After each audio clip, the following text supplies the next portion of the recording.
nakakatakot na video sa mundo ng internet.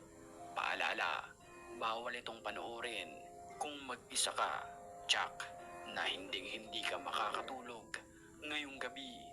Kaya't kung ready ka na, ano pang hinihintay mo, tara na!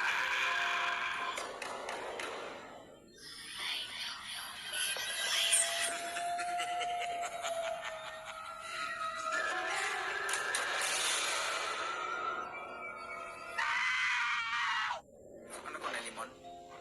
A ver, dile a la abuela. ¡Limón! Habang binivideohan ng tatay ang kanyang anak, kausap niya ito sa mga oras na iyon. Se cayó. Nang walang ano-ano'y, biglang napatingin ang bata sa ilalim ng pintuan. No. Espera, Marcos. Ang pintuan kasi ay biglang bumukas sa di malamang dahilan. Rolo. Nang walang ano-ano'y, isang nakaitim o black lady ang animoy biglang lumipad. No mames. No, espera. Alguien se metió. Quédate ahí, Daniel. Alguien se metió. No mames.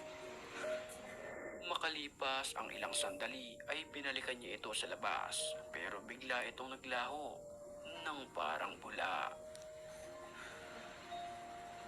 No, esto no puede ser. No. Métete, papi. Habang binabaybay naman ng sasakyan na ito ang daan, nakakuha ito ng video sa kanyang dashcam ng animoy nakakapangilabot na nilalang.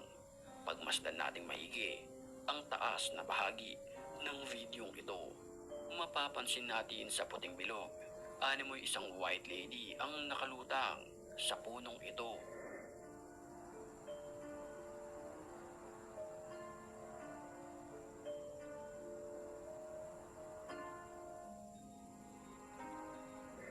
May mga nagsasabi na posibleng aswang ang nakita sa dashcam, pero may mga iilan din naman na posibleng tinapos nito ang kanyang sariling buhay. Creepy. Bago tayo magpatuloy sa video, batiin muna natin ang mga certified matapang. At kung gusto mo rin mapabilang sa kanila, mag-comment ka lang dahil ang may pinakamalulupit na comments, yun ang aking pipiliin. Back to the story. العليم حصنت نفسي بلا إله إلا الله لا إله إلا الله بسم الله بسم الله. Isang ghost hunter ang pumasok sa isang abandonadong gusali na ito. Dito ay nakaranas siya ng iba't ibang uri na nilalang.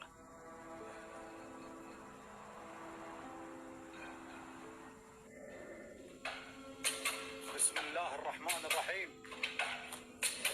Sa kanyang paglilibot sa lugar ay harap-harapan niyang navideohan ang paggalaw ng mga pintuan na ito na ating nakikita. الله التامات من شر ما خلق حصنت نفسي بلا إله إلا الله لا إله إلا الله